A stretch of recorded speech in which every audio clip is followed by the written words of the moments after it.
ওকে আমি বিয়ে করেছি না, ও মরে যাবো তাও ছেড়ে দেবে না আমাকে, আমি ওকে ছাড়বো না, এটা মনে রাখিস।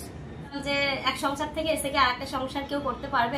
ভগবান ছাড়া আমাদেরকে আলাদা করতে পারবে না, এটাই মাথায় রাখিস তোরা, ঠিক আছে? তাই বাড়িতে গিয়ে 3-4 মাস থেকে আসলাম, বাবা এর মধ্যে সব ছড়িয়ে গেছে, ছেড়ে দিয়েছে। ওর বউ দেখেছো, ও এই আগেই বলেছি এই মেয়েটা কি সংসার করবে, এরা কখনো সংসার করা নাই, দেখেছো ছেড়ে দিয়ে চলে গেছে। তো ফাইনালি আমি চলে এসেছি বাপের বাড়ি থেকে।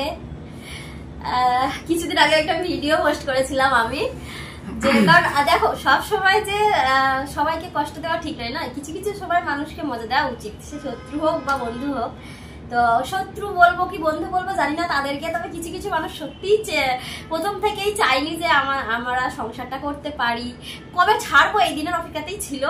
তো সেই জন্য আবার আমি যখন বাপের বাড়িতে গেছিলাম তখন আমাকে সবাই কমেন্টস করছে বেশিরভাগই যে বৌদি তুমি কি দাদাকে ছেড়ে দিয়েছো, দাদাকে ছেড়ে দিয়ে চলে গেছো, তোমরা কেন একসাথে ভিডিও করো না?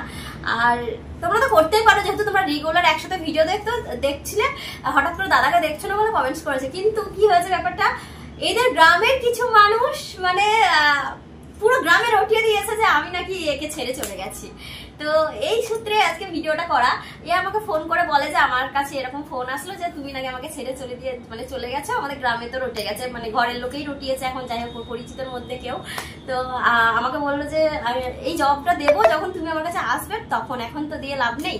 আর তার জন্য আমি একাও আর ভিডিওটা করিনি, আমি উল্টে ওই ভিডিওটা পোস্ট করেছিলাম যেখানে বলেছে যে হ্যাঁ তোমাদের মনের ইচ্ছেটা আমি পূর্ণ করেছি, সত্যি আমাদের দুজনের মধ্যে ছাড়াছাড়ি হয়ে গেছে, আমরা খুব শীঘ্রই ডিভোর্স দেবো। এই কারণে এই ভিডিওটা করা, যাতে তোমরা একটু মজা নাও। তো তোমাদের মজা নেওয়ার দিন শেষ, আজকে আমরা একটু মজা নিই তোমাদেরকে কিছু বলে। দেখ কেমন লাগে, আমি সত্যি কথা আমি কারোর সাথে ঝগড়া করতে ভালোবাসি না, কারোর সাথে ঝগড়া আমার একদম পছন্দ না। ও গিয়েছে বাড়িতে, আমাকে মানুষ মানে ফোন করে বলছে ওইরকম তুই ছেড়ে দিয়েছিস, তো বউ ছেড়ে দিয়েছে। আমি তাদেরকে একটা কথা বলবো, তোদের মুখকে আমি পেচ্ছাপ করে দিই বোকাচোদা শালা। আমার বদনাম করে দিলে কি আছে রে, আমাকে বদনাম করিস শালা, না ফোন করে কেন বলিস আমি বিয়ে করেছি, আমি খাওয়াবো, আমি পড়াবো, তোদের এত প্রবলেম কিসের জ্বালা বোকাচোদা শালা, জুতা মেরে একদম দাঁত ভেঙে দেবো, তোদের মুখে পেচ্ছাপ করে দিই দাঁড়িয়ে, বুঝতে পারলি? ওকে আমি বিয়ে করেছি না, ও মরে যাবো তাও ছেড়ে দেবে না আমাকে, আমি ওকে ছাড়বো না, এটা মনে রাখিস। আবার অন করো, এটাই বলো, বুঝতে পারলো? কারোর জন্য কেউ যদি একটু ভালো থাকে তাদেরকে ভালো থাকতে দাও, পিছনে কাটি করতে নেই রে। বেশিরভাগ আমাদের এই গ্রামের, আমাদের নিজের দেশের কিছু কিছু মানুষ মানে এত বদমাস, মানে এর চেয়ে বদমাস হতেই পারে না। কেউ যদি একটু খারাপ হয়, খারাপ হলে দেখবে এতটা ছড়িয়ে দিয়েছে, আর ভালো কিছু হলে কিছু বলবে না, কিছু একজন ভালো থাকলে না ও মানে পিছনে পড়েই যাবে, মানে একদম মানে তাদের সবসময় একটাই ধারণা যে কেন ভালো থাকবে, আর আমার মতো মেয়ে কখনো ভালো করে সংসার করতে পারে না। আমাকে তো তারা এত খারাপ চোখে দেখে, হয়তো তার জন্য এগুলো রটিয়েছে। এর আগে অনেকবার শুনেছিলাম যে এক সংসার থেকে এসে কি আরেকটা সংসার কেউ করতে পারবে, এটা সবারই, ওদের ফ্যামিলির অনেকেরই ভয় ছিল, অনেক বলেছে গায়ে মাখিনি, যাই হোক ও গায়ে মাখিনি আমি মাখিনি, আমরা আমাদের মতো সংসার করছি। আমি কারোর সাথে মানে ঝগড়া করতে পছন্দ করি না ভাই, আমি কারোর সাথে কিছু বলি না, কিছু বলছে বলো, কিন্তু ও কথা কম বলে ঝগড়া মানে ফালতু ফালতু কথা বদনাম করে সেটা মানা যায় না, বুঝতে পারলাম? তো এই দিন অপেক্ষা ছিল, আমি ঠিক আছে আমরা আসি, বিয়ে করেছি বাপের বাড়ি যেতে পারে না, গেছে তো কি আছে, আমি বলছে ছেড়ে দিয়েছে, মানে কি নোংরা কথা।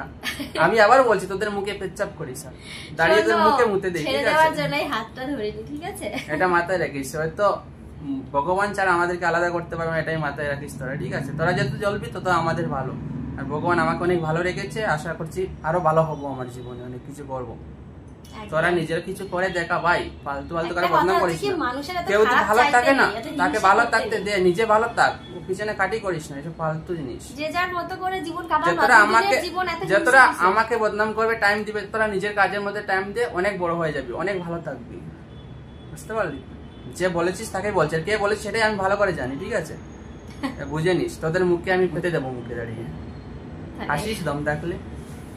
যাই হোক, তো এটা ও বলবে বলে খুব অপেক্ষায় ছিল, যে যবে থেকে এই কথাটা শুনেছে তবে থেকে ওর খুব মন খারাপ হয়ে গেছিল যে এরকম বলছে। আর আমি বাড়িতে গেছিলাম, তারপর থেকেও আমাকে ফোন করতো সমানে, মানে ওদের বাড়ির লোক যে এরকম কেন আসলে ওকে একা রেখে। মানে বিয়ে হয়েছে, স্বামী স্ত্রী আমরা সংসার করছি, আমাদের একটা নির্দিষ্ট আলোচনা আছে লাইফ সম্বন্ধে, তাই না? আমরা কি করলে, কোথায় থাকলে আমরা ভালো থাকবো, আমাদের 2 টাকা জমবে, এই চিন্তাটা আমাদেরকে করতে হয়, তাই না? আমাদের সংসার। তো সেই হিসাবে আমি কিছুদিন নিজের নিজের সুবিধার জন্য গেছিলাম বাড়িতে, নিজেরও কিছু কাজ ছিল। সব সময় কি আমি বাপের বাড়িতে গেলে ও বাইরে থাকে বলে ওকে আমাকে টেনে টেনে নিয়ে যেতে হবে বাপের বাড়ি, না ও আমার আসল ধরে ধরে যাবে? ওর তো একটা কাজ আছে, তো কাজের মধ্যে থাকে, সবসময় তো ছুটি পাই না, যাওয়ার জন্য তো হয় না।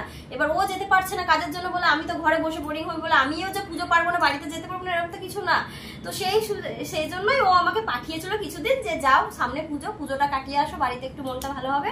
তাই বাড়িতে গিয়ে 3-4 মাস থেকে আসলাম। বাবা এর মধ্যে সব ছড়িয়ে গেছে, ছেড়ে দিয়েছে। ওর বউ দেখেছে, ও এই আগেই বলেছি এই মেয়েটা কি সংসার করবে, এরা কখনো সংসার করা নাই, দেখেছো ছেড়ে দিয়ে চলে গেছে, মানে কি মজা নাই নিচ্ছে। আর গ্রামে তো বদনাম রটিয়ে দিয়েছে।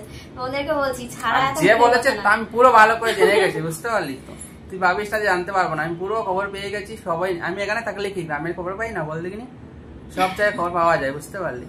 আমি আবারও বলছি না, আমার পিছনে কাটি না করে নিজের কাজের মধ্যে ধ্যান দিয়ে অনেক ভালো হবে, নিজে কিছু করতে পারবে। আমরা জানি তোমরা অনেক ভালো আছো, তোমরা আমাদের থেকে অনেক বড় লোক, তোমাদের অনেক টাকা পয়সা আছে, আমাদের কিছু নেই, আমরা সত্যি ভিখারি মানুষ, কিন্তু আমাদের ভালোবাসা আছে, ঠিক আছে? আমাদের টাকা পয়সা নেই, কিন্তু আমরা দুজনের মধ্যে ভালোবাসা মনের দিক থেকে এক। আমরা যেখানেই থাকি না কেন আমাদের মনের একদম ঠিক থাকে। আমরা ফোনে সবসময় কথা বলি না কোথাও গেলে, ঠিক আছে? SMS এ এখনো পর্যন্ত আমাদের চ্যাট করি, মানে জিএফ বিএফ এর মতো। আমাদের মধ্যে ভালোবাসাটা না সেই একই রকম আছে, আর ভবিষ্যতেও থাকবে। এইসব ভুল ধারণাগুলো দূর করো, ওকে? তোমাদেরকে কিছুদিন মজা দিতে ভিডিওটা করেছিলাম, আর আজকে আবার মজাটা সাজা হয়ে গেল আশা করি। টাটা, আরো নাও মজা তোমরা।